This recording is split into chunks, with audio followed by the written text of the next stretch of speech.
ਵਾਹਿਗੁਰੂ ਜੀ ਕਾ ਖਾਲਸਾ ਵਾਹਿਗੁਰੂ ਜੀ ਕੀ ਫਤਿਹ।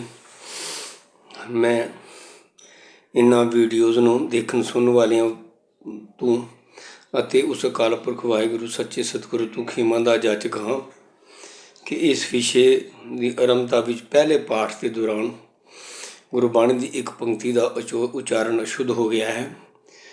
ਪੰਕਤੀ ਸੀ, ਲੋਕ ਜਾਣਾ ਇਹ ਗੀਤ ਹੈ, ਇਹ ਤੋਂ ਬ੍ਰਹਮ ਵਿਚਾਰ। ਅਰਦਾਸ ਤੋਂ ਉਚਾਰਨ ਹੋ ਗਿਆ ਸੀ, ਮਤ ਜਾਣੋ ਇਹ ਗੀਤ ਹੈ, ਖਿਮਾ ਦਾ ਜਾਚਕ ਹਾਂ, ਵਾਹਿਗੁਰੂ ਸਤਿਗੁਰੂ ਪਾਤਸ਼ਾਹ ਬਖਸ਼ਣ।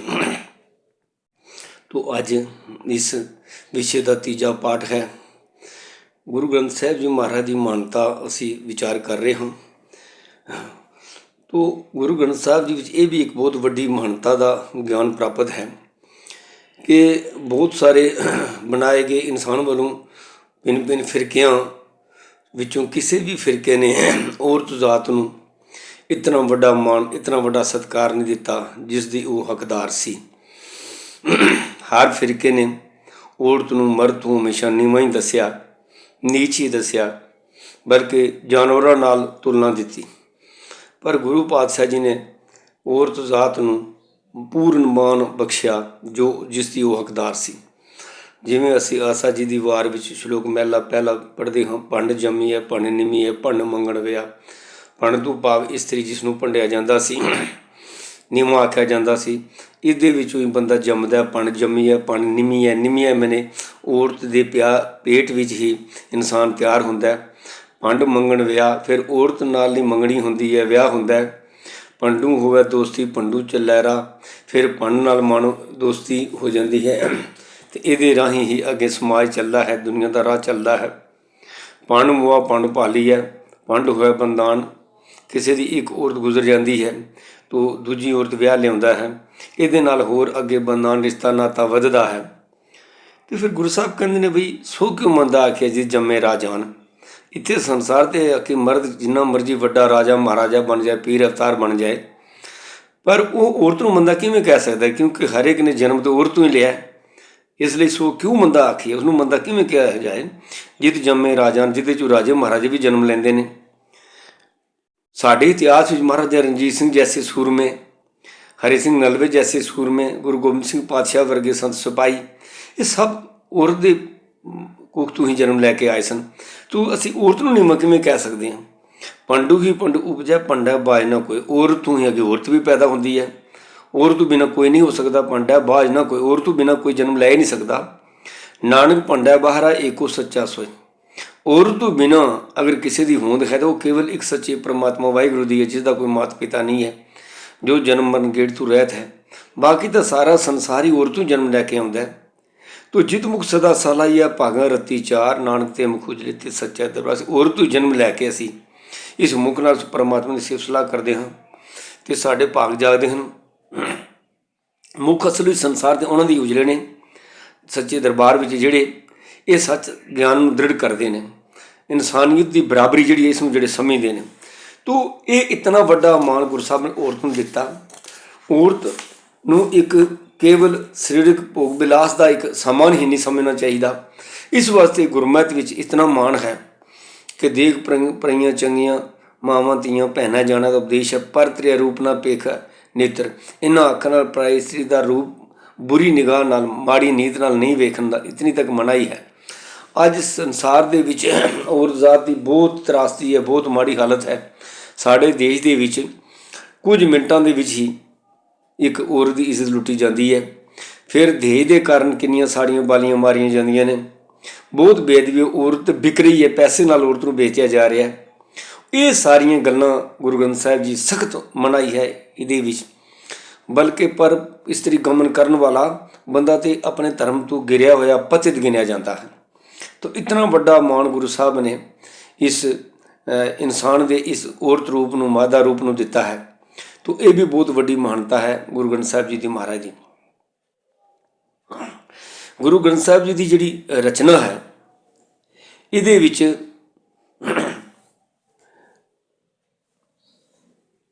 ਪਹਿਲੀ ਜੇਠ 1660 ਬਿਕਰਮੀ ਨੂੰ ਗੁਰੂ ਗ੍ਰੰਥ ਸਾਹਿਬ ਦੀ ਜਿਹੜੀ ਆਰੰਭਤਾ ਜਿਹੜੀ ਹੈ, ਇਹਦੀ ਲਿਖਵਾਈ ਦੀ ਆਰੰਭਤਾ ਹੋਈ, ਜੋ ਕਿ ਗੁਰੂ ਅਰਜਨ ਦੇਵ ਜੀ ਨੇ ਭਾਈ ਗੁਰਦਾਸ ਜੀ ਨੂੰ ਇਹ ਕੰਮ ਸੌਂਪਿਆ ਸੀ। तो रामसर ਸਰੋਵਰ ਦੇ किनारे बैठ के भाई गुरदास जी ने गुरु ग्रंथ साहब जी लिखत का जोड़ा काम शुरू किया सी।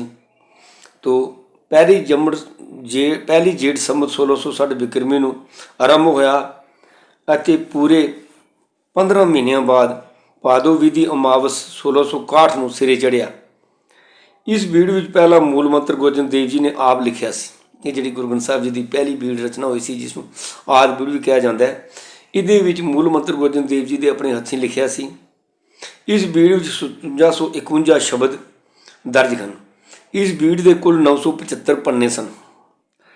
ਇਸ ਬੀੜ ਨੂੰ ਕਰਤਾਰਪੁਰ ਵਾਲੀ ਬੀੜ ਵੀ ਆਖਦੇ ਹਨ।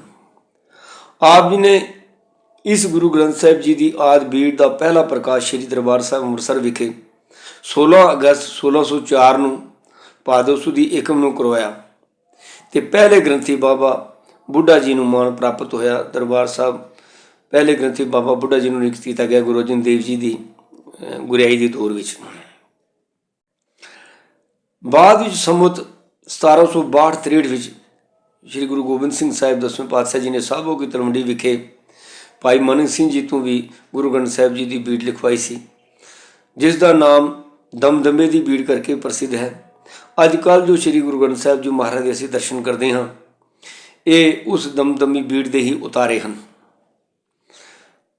ਗੁਰਗੱਦੀ ਗੁਰੂ ਗ੍ਰੰਥ ਸਾਹਿਬ ਜੀ ਨੂੰ 7 ਅਕਤੂਬਰ 1708 ਸੰਮਤ 1765 ਨੂੰ ਗੁਰੂ ਗੋਬਿੰਦ ਸਿੰਘ ਪਾਤਸ਼ਾਹ ਜੀ ਨੇ ਨਾਂਦੇੜ ਮਹਾਰਾਸ਼ਟਰ ਵਿਖੇ ਜਦੋਂ ਬੰਦਾ ਬਹਾਦਰ ਨੂੰ ਜਾ ਕੇ ਗੁਰੂ ਸਾਹਿਬ ਨੇ ਸਿੱਖੀ ਮਾਰਗ 'ਤੇ ਤੋਰਿਆ।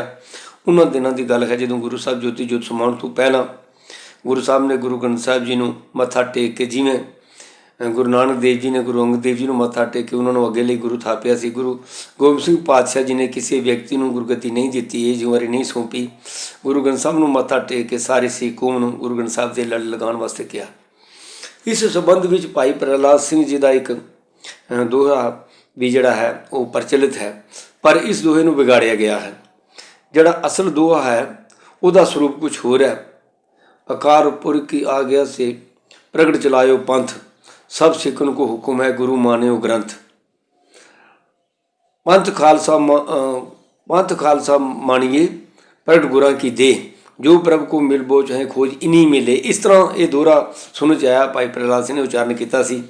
ਤੋ ਕਹਿੰਦੇ ਨੇ ਗੁਰੂ ਗੋਬਿੰਦ ਸਿੰਘ ਪਾਤਸ਼ਾਹ ਜੀ ਦੇ ਸਮਕਾਲੀ ਸਿੰਘ ਸਨ, ਪਰ ਜੋ ਆਖਰੀ ਟਾਈਮ ਗੁਰੂ ਗੋਬਿੰਦ ਸਿੰਘ ਪਾਤਸ਼ਾਹ ਜੀ ਨੇ ਗੁਰੂ ਗ੍ਰੰਥ ਸਾਹਿਬ ਨੂੰ ਗੁਰੂ ਮੰਨਣ ਲਈ ਅਗਾਂਹ ਵਾਸਤੇ ਹੁਕਮ ਕੀਤੇ, ਉਹ ਭਾਈ ਪ੍ਰਹਿਲਾਦ ਸਿੰਘ ਜੀ ਨੇ ਇਸ ਦੋਹਰੇ ਦੇ ਵਿੱਚ ਬਿਆਨ ਕੀਤੇ। ਇਸ ਦੋਹਰੇ ਨੂੰ ਬਾਅਦ ਵਿੱਚ ਗਿਆਨੀ ਗਿਆਨ ਸਿੰਘ ਨੇ ਵਿਗਾੜ ਦਿੱਤਾ। ਇਸ ਨੇ ਆਗਿਆ ਪਈ ਕਾਲ ਕੀ ਤਬੇ ਚਲਾਇਓ ਪੰਥ, ਸਭ ਸਿੱਖਣ ਕੋ ਹੁਕਮ ਹੈ ਗੁਰੂ ਮਾਨਿਓ ਗ੍ਰੰਥ। ਵੱਡੀ ਗਲਤੀ ਇਹ ਕੀਤੀ ਕਿ ਗੁਰੂ ਗ੍ਰੰਥ ਜੀ ਮਾਨਿਓ ਪ੍ਰਗਟ ਗੁਰਾਂ ਕੀ ਦੇਹ ਕਰ ਦਿੱਤਾ। ਗੁਰੂ ਗ੍ਰੰਥ ਸਾਹਿਬ ਜੀ ਨੂੰ ਪ੍ਰਗਟ ਗੁਰਾਂ ਕੀ ਦੇਹ ਕਿਹਾ। ਗੁਰੂਆਂ ਦੀਆਂ ਦੇਵੇ ਤੇ ਸੰਸਾਰ ਤਿਆਗ ਕੇ ਦੇਹਾਂ ਦਾ ਸੰਸਕਾਰ ਹੋ ਕੇ ਉਹ ਅੱਜ ਮੌਜੂਦ ਨਹੀਂ ਹਨ। ਤੋ ਲਿਹਾਜ਼ਾ ਗੁਰੂ ਜੀ ਨੇ ਦੇਹ ਦਾ ਕੰਮ ਜਿਹੜਾ ਹੈ ਖਾਲਸਾ ਪੰਥ ਨੂੰ ਸੌਂਪਿਆ ਸੀ। ਪੰਜ ਸਿੰਘ ਅਗਾਂਹ ਵਾਸਤੇ ਗੁਰਿਆਈ ਦੀ ਜਿਹੜੀ ਦਾਤ ਬਖਸ਼ਦੇ ਹਨ, ਦੇਹ ਦਾ ਕੰਮ ਪੰਜ ਸਿੰਘ ਕਰਦੇ ਹਨ। ਅਤੇ ਗੁਰੂ ਸਾਹਿਬ ਦੀ ਬਾਣੀ, ਉਹਨਾਂ ਦਾ ਆਤਮਿਕ ਉਪਦੇਸ਼, ਉਹ ਗੁਰੂ ਗ੍ਰੰਥ ਸਾਹਿਬ ਵੀ ਦਰਜ ਹੈ। ਅੱਜ ਸਿੱਖ ਦਾ ਗੁਰੂ ਗ੍ਰੰਥ ਸਾਹਿਬ ਅਤੇ ਖਾਲਸਾ ਪੰਥ ਗਿਣਿਆ ਜਾਂਦਾ ਹੈ। ਗੁਰੂ ਗ੍ਰੰਥ ਸਾਹਿਬ ਸਾਡੇ ਆਤਮਿਕ ਰਹਿਬਰੀ ਕਰਨ ਵਾਲੇ ਸਾਡੇ ਬਾਣੀ ਰੂਪੀ ਗੁਰੂ ਹਨ। ਪਰ ਇਸ ਗੁਰੂ ਦੇ ਲੜ ਲਗਾਉਣ ਵਾਸਤੇ ਜੋ ਵਿਧੀ ਹੈ, ਉਹ ਮਰਿਆਦਾ ਜਿਹੜੀ ਹੈ, ਉਹ ਪੰਜ ਪਿਆਰੇ ਭਾਵ ਪੰਥ ਦੇ ਪ੍ਰਤੀਨਿਧੀ ਪੰਜ ਪਿਆਰੇ ਨਿਭਾਉਂਦੇ ਹਨ, ਜਿਹੜੇ ਤਿਆਰ ਬਰ ਤਿਆਰ ਸਿੰਘ ਹੋਣ। ਤੋ ਇਸ ਦੋਹਰੇ ਨੂੰ ਵਿਗਾੜਿਆ ਗਿਆ। ਗੁਰਦੁਆਰੇ ਵਿੱਚ ਵੀ ਅਕਸਰ ਇਹ ਵਿਗੜਿਆ ਹੋਇਆ ਪੜ੍ਹਿਆ ਜਾਂਦਾ ਹੈ ਪ੍ਰਗਟ ਗੁਰਾਂ ਕੀ ਦੇਹ। ਇਸ ਦਾ ਨੁਕਸਾਨ ਇਹ ਹੋਇਆ ਕਿ ਬਹੁਤ ਸਾਰੀਆਂ ਜਥੇਬੰਦੀਆਂ ਇਸ ਵਹਿਮ ਵਿੱਚ ਕਿ ਗੁਰੂ ਗ੍ਰੰਥ ਸਾਹਿਬ ਜੀ ਦੇਹ ਹਨ ਅਤੇ ਇਹਨਾਂ ਨੂੰ ਸਰਦੀ ਗਰਮੀ ਲੱਗਦੀ ਹੈ। ਸਰਦੀਆਂ ਵਿੱਚ ਹੀਟਰ ਲਗਾਉਂਦੇ ਨੇ, ਗਰਮੀਆਂ ਵਿੱਚ ਏਸੀ ਵਾਲੇ ਕਮਰੇ ਵਿੱਚ ਉਹਨਾਂ ਦਾ ਸੁਖਾਸਨ ਕਰਦੇ ਨੇ। ਇਹ ਜਿਹੜੀ ਗੱਲ ਹੈ ਇਹ ਗੁਰਮਤਿ ਤਰਕ 'ਤੇ ਪੂਰੀ ਨਹੀਂ ਉਤਰਦੀ। ਗੁਰੂ ਗ੍ਰੰਥ ਸਾਹਿਬ ਜੀ ਦਾ ਸਤਿਕਾਰ ਅਸੀਂ ਬੇਅੰਤ ਕਰਨਾ ਹੈ, ਦੇਹ ਰੂਪ ਦਾ ਵੀ ਸਤਿਕਾਰ ਕਰਨਾ ਹੈ, ਜੋ ਜਿਲਦ ਕਾਗਜ਼ ਆਦਿ ਦਾ ਦੇਹ ਹੈ। ਪਰ ਇਹਦੇ ਵਿੱਚ ਅਸਲੀ ਸਤਿਕਾਰ ਹੈ ਗੁਰਬਾਣੀ ਦਾ ਸਿਰ ਮੱਥੇ 'ਤੇ ਮੰਨਣਾ, ਗੁਰਬਾਣੀ ਦੇ ਹੁਕਮਾਂ ਨੂੰ ਮੰਨਣਾ। ਪਰ ਦੇਹ ਦਾ ਸਤਿਕਾਰ ਸਾਂਭ ਸੰਭਾਲ ਕੇ ਪ੍ਰਕਾਸ਼ ਕਰਨਾ, ਸਾਂਭ ਸੰਭਾਲ ਕੇ ਸੰਤੋਖ ਕਰਨਾ, ਇਹ ਇਸ ਦੇਹ ਦਾ ਸਤਿਕਾਰ ਹੈ।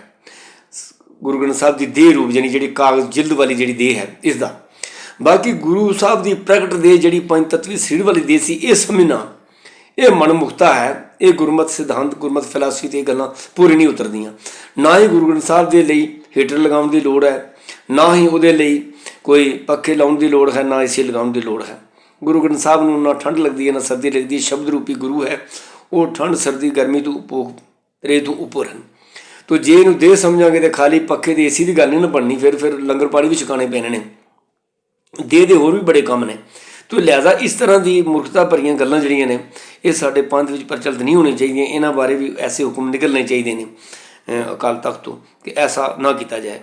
ਗੁਰੂ ਗ੍ਰੰਥ ਸਾਹਿਬ ਜੀ ਵਿੱਚ 6 ਸਿੱਖ ਗੁਰੂ ਸਾਹਿਬਾਨ ਦੀ ਬਾਣੀ ਹੈ। ਗੁਰੂ ਨਾਨਕ ਦੇਵ ਜੀ ਤੋਂ ਲੈ ਕੇ 5ਵੇਂ ਗੁਰੂ ਜੀ ਤੱਕ ਅਤੇ ਉਸ ਤੋਂ ਬਾਅਦ 9ਵੇਂ ਗੁਰੂ ਤੇਗ ਬਹਾਦਰ ਜੀ ਦੀ ਬਾਣੀ ਹੈ। ਗੁਰੂ ਹਰਗੋਬਿੰਦ ਸਾਹਿਬ, ਗੁਰੂ ਹਰਰਾਏ ਸਾਹਿਬ, ਗੁਰੂ ਹਰਕ੍ਰਿਸ਼ਨ ਜੀ ਅਤੇ ਗੁਰੂ ਗੋਬਿੰਦ ਸਿੰਘ ਪਾਤਸ਼ਾਹ ਜੀ ਦੀ ਬਾਣੀ ਗੁਰੂ ਗ੍ਰੰਥ ਸਾਹਿਬ ਵਿੱਚ ਦਰਜ ਨਹੀਂ ਹੈ। ਇਹਨਾਂ ਗੁਰੂਆਂ ਵੱਲੋਂ ਬਾਣੀ ਉਚਾਰਨ ਨਹੀਂ ਹੋਈ। ਇਸ ਤਰ੍ਹਾਂ 15 ਭਗਤਾਂ ਦੀ ਬਾਣੀ ਹੈ। ਭਗਤ ਕਬੀਰ ਜੀ, ਭਗਤ ਨਾਮਦੇਵ ਜੀ, ਭਗਤ ਰਵਿਦਾਸ ਜੀ, ਭਗਤ ਲੋਚਨ ਜੀ, ਸ਼ੇਖ ਫਰੀਦ ਜੀ, ਭਗਤ ਬੈਣੀ ਜੀ, ਭਗਤ ਧੰਨਾ ਜੀ, ਭਗਤ ਜੈਦੇਵ ਜੀ, ਭਗਤ ਭੀਖਣ ਜੀ, ਭਗਤ ਪਰਮਾਨੰਦ ਜੀ, ਭਗਤ ਸੈਣ ਜੀ, ਭਗਤ ਪੀਪਾ ਜੀ, ਭਗਤ ਸਦਨਾ ਜੀ, ਭਗਤ ਰਾਮਾਨੰਦ ਜੀ ਅਤੇ ਭਗਤ ਸੂਰਦਾਸ ਜੀ। ਇਹ 15 ਭਗਤ ਹਨ ਜਿਨ੍ਹਾਂ ਦੀ ਬਾਣੀ ਗੁਰੂ ਗ੍ਰੰਥ ਸਾਹਿਬ ਦੀ ਦਰਜ ਹੈ। ਇਸ ਤਰ੍ਹਾਂ ਭੱਟਾਂ ਵਿੱਚੋਂ 11 ਭੱਟ ਜੋ ਕਿ ਇੱਕ ਵਿਦਵਾਨ ਬ੍ਰਾਹਮਣ ਸਨ, ਉਹਨਾਂ ਦੀ ਉਚਾਰੀ ਬਾਣੀ ਜਿਸ ਵਿੱਚ ਗੁਰੂ ਸਾਹਿਬ ਦੀ ਸਿਫਤ ਕੀਤੀ ਗਈ ਹੈ। ਭੱਟ ਕਲਸਹਾਰ, ਜਾਲਪ, ਕੀਰਤ, ਭਿੱਖਾ, ਸੱਲ, ਨਲ, ਗਿਆੰਦ, ਮਥੁਰਾ, ਬਲ, ਹਰਬੰਸ ਅਤੇ ਭੱਲ ਜੀ, ਇਹ 11 ਭੱਟਾਂ ਦੀ ਬਾਣੀ ਹੈ। ਇਸ ਤੋਂ ਇਲਾਵਾ 3 ਗੁਰਸਿੱਖਾਂ ਦੀ ਬਾਣੀ ਗੁਰੂ ਗ੍ਰੰਥ ਸਾਹਿਬ ਦੀ ਦਰਜ ਹੈ, ਜਿਵੇਂ 923 ਪੰਨੇ ਤੇ ਰਾਮਕਲੀ ਸਦ ਨਾਂ ਦੀ ਬਾਣੀ, 6 ਪੌੜੀਆਂ ਬਾਬਾ ਸੁੰਦਰ ਜੀ ਦੀ ਜਿਹੜੇ ਗੁਰੂ ਘਰ ਦੇ ਸਾਹਿਬਜ਼ਾਦੇ ਸਨ ਉਹਨਾਂ ਦੀ ਉਚਾਰਨ ਕੀਤੀ ਹੋਈ। ਜਿਹੜੀ ਗੁਰੂ ਅਮਰਦਾਸ ਜੀ ਦੇ ਅੰਤਮ ਸਮੇਂ ਜੋ ਵਾਰਤਾਲਾਪ ਪਰਿਵਾਰ ਨਾਲ ਸਿੱਖਾਂ ਨਾਲ ਹੋਇਆ ਉਹ ਇਸ 6 ਪੌੜੀਆਂ ਬਾਣੀ ਵਿੱਚ ਦਰਜ ਹੈ। ਭਾਈ ਸੱਤਾ ਅਤੇ ਭਾਈ ਬਲਵੰਡ ਜੀ ਜਿਹੜੇ ਰਬਾਬੀ ਸਨ ਇਹਨਾਂ ਨੇ ਵੀ ਗੁਰੂ ਸਿਫਤ ਵਿੱਚ ਬਾਣੀ ਉਚਾਰਨ ਕੀਤੀ ਹੈ। ਤੋ ਇਸ ਤਰ੍ਹਾਂ ਇਹ ਕੁੱਲ 35 ਮਹਾਂਪੁਰਸ਼ਾਂ ਦੀ ਬਾਣੀ ਗੁਰੂ ਗ੍ਰੰਥ ਸਾਹਿਬ ਵਿੱਚ ਦਰਜ ਹੈ। ਦੁਨੀਆ ਦਾ ਕੋਈ ਧਾਰਮਿਕ ਗ੍ਰੰਥ ਐਸਾ ਨਹੀਂ ਜਿਹੜਾ ਇੱਕ ਤੇ ਉਹਦੇ ਵਿੱਚ ਸ਼ਾਮਲ ਬਾਣੀਕਾਰਾਂ ਦੀ ਆਪਣੇ ਹੱਥੋਂ ਲਿਖੀ ਹੋਈ ਬਾਣੀ ਜਿਹਦੇ ਵਿੱਚ ਦਰਜ ਹੋਵੇ। ਅਕਸਰ ਐਸਾ ਹੋਇਆ ਕਿ ਇਹ ਉਹਨਾਂ ਦੇ ਅੱਗੇ ਸੇਵਕਾਂ ਕੋਲੋਂ, ਪੈਰੋਕਾਰਾਂ ਕੋਲੋਂ ਉਹ ਬਾਣੀਆਂ ਲਿਖੀਆਂ ਗਈਆਂ ਜਿਹੜੇ ਗ੍ਰੰਥ ਤਿਆਰ ਹੋਏ। ਗੁਰੂ ਗ੍ਰੰਥ ਸਾਹਿਬ ਜੀ ਦੀ ਬਾਣੀ ਗੁਰੂਆਂ ਨੇ ਆਪ ਲਿਖੀ, ਭਗਤਾਂ ਦੀ ਬਾਣੀ ਗੁਰੂ ਸਾਹਿਬ ਨੇ ਆਪ ਇਕੱਤਰ ਕੀਤੀ ਹੈ। ਔਰ ਐਸਾ ਕੋਈ ਦੁਨੀਆ ਦਾ ਗ੍ਰੰਥ ਨਹੀਂ ਜਿੱਥੇ 35 ਮਹਾਂਪੁਰਸ਼ ਜਿਹੜੇ ਕਿ ਵੱਖ-ਵੱਖ ਸਦੀਆਂ ਦੇ, ਜਿਨ੍ਹਾਂ ਦਾ ਸੈਂਕੜੇ ਸਾਲਾਂ ਦਾ ਆਪਸੀ ਜੀਵਨ ਕਾਲ ਦਾ ਫਰਕ ਹੈ, ਇਤਨੀ ਬਾਣੀ ਦਰਜ ਹੋਵੇ ਔਰ ਸਾਰਿਆਂ ਦਾ ਸਿਧਾਂਤ ਇੱਕ ਹੋਵੇ, ਫਿਲਾਸਫੀ ਇੱਕ ਹੋਵੇ। ਇਹ ਚੀਜ਼ ਸਾਬਤ ਨਹੀਂ ਕਰਦੀ ਕਿ ਸਹੀ ਮਾਇਨੇ ਵਿੱਚ ਧਰਮ ਨੂੰ ਜਿਨ੍ਹਾਂ ਲੋਕਾਂ ਨੇ ਸਮਝਿਆ, ਪਰਮਾਤਮਾ ਨੂੰ ਜਿਨ੍ਹਾਂ ਲੋਕਾਂ ਨੇ ਜਾਣਿਆ, ਉਹਨਾਂ ਨੂੰ ਮਾਰਗ ਇੱਕੋ ਹੀ ਦਿਸਿਆ, ਵੱਖ-ਵੱਖ ਮਾਰਗ ਨਹੀਂ ਸਨ, ਨਾ ਹੀ ਵੱਖ-ਵੱਖ ਜੀਵਨ ਜਾਂਚ ਸੀ। ਇੱਕੋ ਕਿਸਮ ਦੀ ਜੀਵਨ ਜਾਂਚ, ਇੱਕੋ ਕਿਸਮ ਦਾ ਧਰਮ, ਰੱਬੀ ਰਜ਼ਾ ਨੂੰ ਮੰਨਣਾ, ਉਸ ਪ੍ਰਭੂ ਦਾ ਸਿਮਰਨ, ਪ੍ਰਭੂ ਦੀ ਭਗਤੀ ਕਰਕੇ ਸਾਰਿਆਂ ਜੀਵਨ ਵਿੱਚ ਪ੍ਰਭੂ ਦੀ ਜੋਤ ਨੂੰ ਮਹਿਸੂਸ ਕਰਨਾ, ਇਹੋ ਹੀ ਮੁੱਖ ਧਰਮ ਜਿਹੜਾ ਹੈ ਇਹਨਾਂ ਸਾਰਿਆਂ ਮਹਾਂਪੁਰਸ਼ਾਂ ਦਾ ਜਿਨ੍ਹਾਂ ਦਾ ਕਲਾਮ ਗੁਰੂ ਗ੍ਰੰਥ ਸਾਹਿਬ ਵਿੱਚ ਦਰਜ ਹੈ, ਬਾਣੀ ਦਰਜ ਹੈ। ਸੰਸਾਰ ਭਰ ਵਿੱਚ ਐਸਾ ਕੋਈ ਗ੍ਰੰਥ ਨਹੀਂ। ਔਰ ਇਹ ਵੀ ਨਹੀਂ ਦੇਖਿਆ ਗਿਆ ਇਹਨਾਂ 35 ਮਹਾਂਪੁਰਸ਼ਾਂ 'ਚੋਂ ਕਿ ਉਹਨਾਂ ਦੀ ਕੀ ਅਖੌਤੀ ਜਾਤ ਮੰਨੀ ਜਾਂਦੀ ਰਹੀ ਹੈ, ਕਿਸ ਫਿਰਕੇ ਨਾਲ ਸੰਬੰਧ ਰੱਖਦੇ ਰਹੇ ਨੇ, ਇਹ ਵੀ ਨਹੀਂ ਦੇਖਿਆ ਗਿਆ ਇਹਦੇ ਵਿੱਚ। ਤੋ ਐਸਾ ਨਿਰਪੱਖ ਗ੍ਰੰਥ ਗਿਆਨ ਦੇਣ ਵਾਲਾ ਸੰਸਾਰ ਦਾ ਹੋਰ ਕੋਈ ਗੁਰੂ ਸਾਹਿਬ ਦੀ ਉਪਮਾ ਨਹੀਂ ਕਰ ਸਕਦਾ। ਗੁਰੂ ਗ੍ਰੰਥ ਸਾਹਿਬ ਜੀ ਦੀ ਬਾਣੀ ਰਾਗਾਂ ਅਨੁਸਾਰ ਉਚਾਰਨ ਹੋਈ ਹੈ। ਇਸ ਬਾਣੀ ਨੂੰ ਗਾਇਨ ਕਰਨ ਦੇ ਵੀ ਹੁਕਮ ਹਨ। ਤੋ ਬਾਕਾਇਦਾ ਹਰ ਸ਼ਬਦ ਦੇ ਸਿਰਲੇਖ ਤੇ ਰਾਗ ਦਾ ਜ਼ਿਕਰ ਹੈ। ਤੋ 31 ਰਾਗ ਗੁਰੂ ਗ੍ਰੰਥ ਸਾਹਿਬ ਜੀ ਜਿਹੜੇ ਹਨ ਇਹ ਦਰਜ ਹਨ, ਜਿਨ੍ਹਾਂ ਵਿੱਚੋਂ 19 ਰਾਗ ਤੇ ਕੇਵਲ ਗੁਰੂ ਨਾਨਕ ਦੇਵ ਜੀ ਤੋਂ ਉਚਾਰਨ ਕੀਤੇ ਹੋਏ ਹਨ, ਜਿਨ੍ਹਾਂ ਨੂੰ ਵਜਾਉਣ ਵਾਲੇ ਰਬਾਬ ਤੇ ਭਾਈ ਮਰਦਾਨਾ ਜੀ ਇੱਕ ਮਹਾਨ ਕਲਾਕਾਰ, ਜਿਨ੍ਹਾਂ ਨੇ 19 ਰਾਗਾਂ ਦੇ ਵਿੱਚ ਗੁਰੂ ਨਾਨਕ ਸਾਹਿਬ ਦੇ ਨਾਲ ਰਬਾਬ ਵਜਾਈ ਤੇ ਗੁਰੂ ਸਾਹਿਬ ਨੇ ਇਸ ਬਾਣੀ ਨੂੰ ਉਚਾਰਨ ਕੀਤਾ।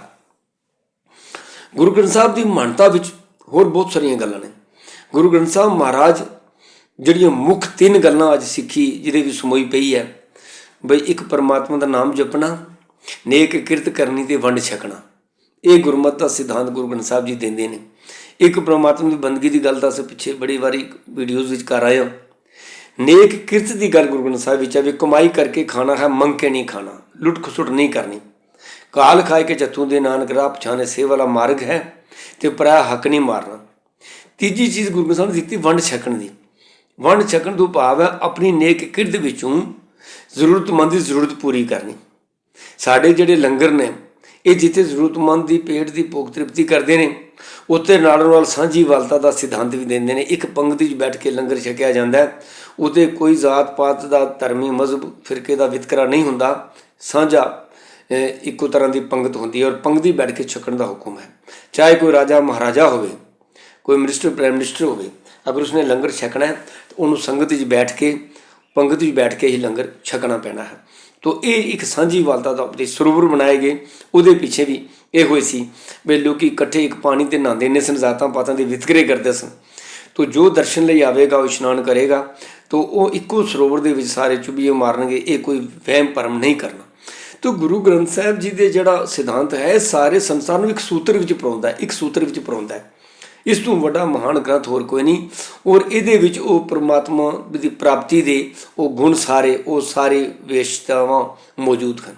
ਵਾਹਿਗੁਰੂ ਜੀ ਕਾ ਖਾਲਸਾ, ਵਾਹਿਗੁਰੂ ਜੀ ਕੀ ਫਤਿਹ।